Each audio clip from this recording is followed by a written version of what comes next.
I'm not sure if I've talked to you about this previously, but I then thought this is probably an ideal opportunity to talk about my history with the phone hacker John Draper Crunch. Because a seedy San Francisco hotel is the kind of final punchline to the story. I may not have told you the story, Heron. But I've heard but go ahead. I forget everything anyway. Yeah, so. My plan is to retire the story after this telling. I have told a version of the story on Leo Laporte's Floss Weekly, but I'll give it to documented. I'll give it to you. That's good. It'll be here for posterity. Yeah. As you well know, when I was growing up, I had a few kind of computer heroes, Apple co-founder Steve Wozniak and this fellow called John Draper.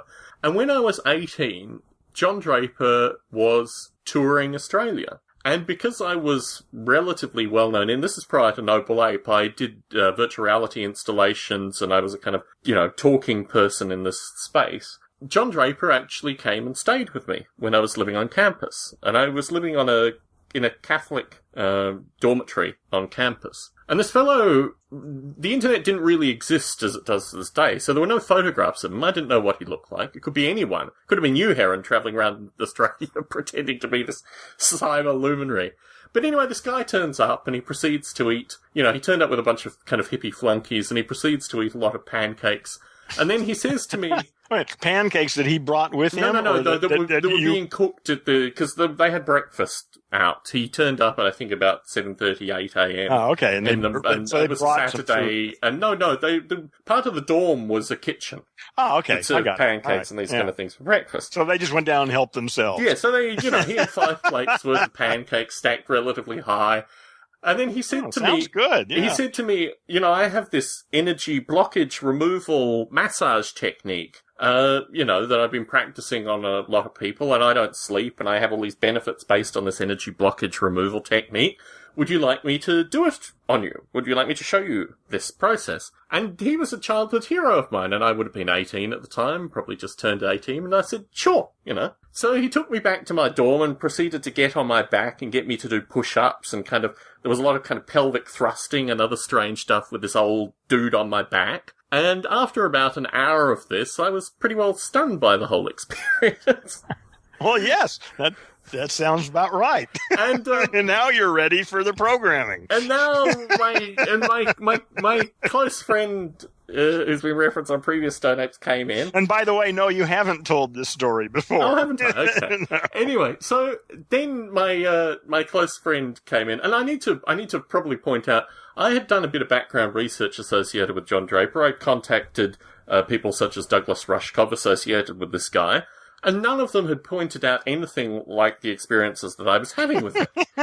Anyway, so my friend came in and he asked me what this energy blockage removal technique was like. And I said, it was invigorating because I was kind of a bit weirded out by the whole thing. I would think so at that point. Anyway, yeah. So yeah. Then, interesting is another one. Yes. Yeah. So then Crunch proceeded to do the energy blockage removal technique on my friend. Now, the Catholic nuns that ran the dorm were relatively straight-laced. Dare I say, perhaps even hostilely conservative. And after the eating of pancakes, he then proceeded to say to us, and the energy blockage removal technique that we were both a little weirded out by, he then proceeded to say, could we score him some weed? Because, that's the next step in these circumstances. Oh, I thought he was going to be bringing it himself. What's the matter with him? Let me finish the story, because he did bring some stuff with him. So, Then he, my friend went and found the weed and rolled up a joint. Well, how interesting that you guys were able to on a university campus in Australia. Phenomenally difficult to find.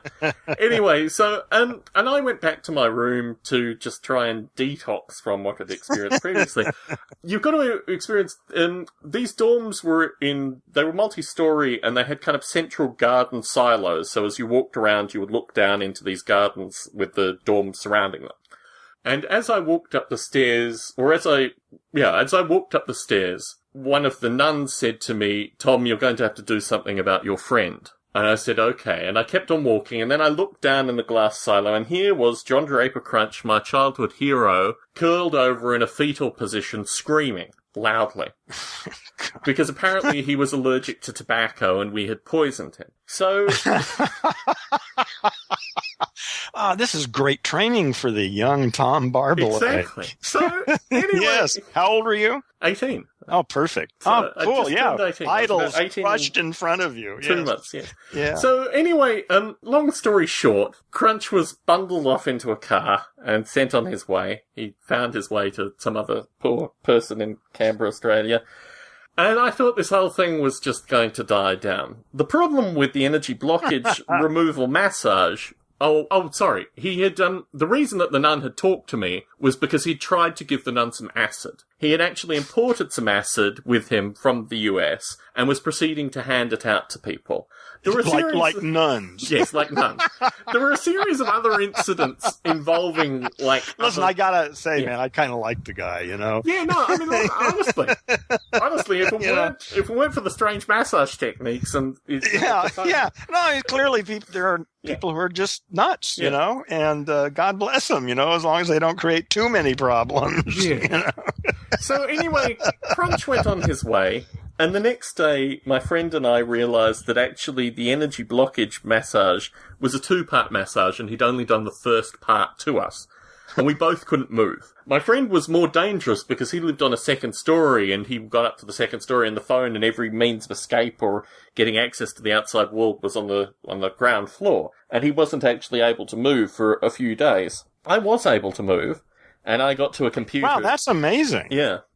The lactic acid build-up was just, I mean, that was the way I understood it from the research that I did online associated with what could cause you this kind of pain. But yeah, it was a lactic acid some kind of massage could cause it, though. Yeah. So you're saying that whatever he was doing had a profound effect on you physically. So I was able to move in 2-3 days' time, and I got on my email and received an email from Doug Rushkov in the US. And the first line in his email was, "You didn't let him touch you, did you?"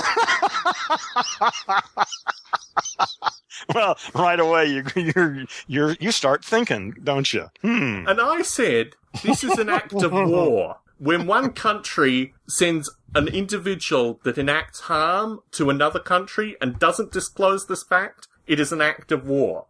And I took Doug Rushkov to task that he had allowed this asshole to come. You'd already asked him about him, you said, and he didn't say anything at all the first time. Nothing. Interesting. So anyway, I have now, and I do this periodically, in fact it got me to be the best man in a guy's wedding, I will tell people about Crunch in advance, so he doesn't do this. Well, does he still do stuff like this, or is it just a phase he was going through? CNN actually covered this explicitly in 2005. And he was still doing it in 2005. When the Wall Street Journal covered him in 2009. When you say doing this, you mean this energy blockage? So they were covering a hacker conference, and they mentioned the fact that John Draper constantly lured young men up to his room in order to do this technique on them. Okay. So. God, what a crazy fucking world. So anyway... Well, what's the problem? It's called evolution. You know, anybody dumb enough to go with him up there, deserves what the fuck they get. Except maybe in your case, because you were blinded by love.